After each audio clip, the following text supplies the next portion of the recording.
এটা হলো 2080 সালে রোবটদের স্কুল, যেখানে এই নীল রোবটটি আজ স্কুলে প্রথম এসেছে। সে স্কুলের ভিতরে ঢুকতে অনেক ভয় পাচ্ছিল।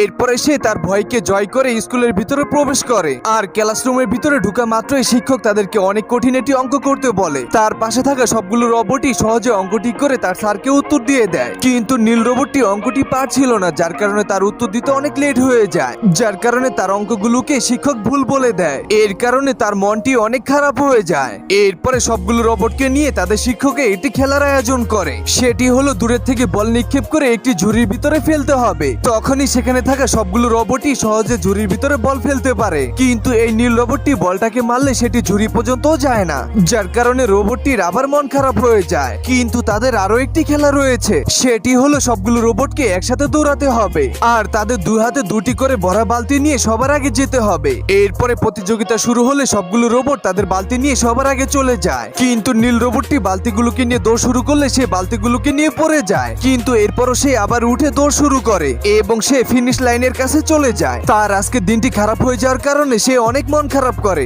এরপরে রাত হলে সে একা একা বসে বসে বল মারার প্র্যাকটিস করে, যার কারণে পরের দিন সকাল হলে রোবটটি বল মেরে ঝুড়ির ভিতরে ফেলতে পারে।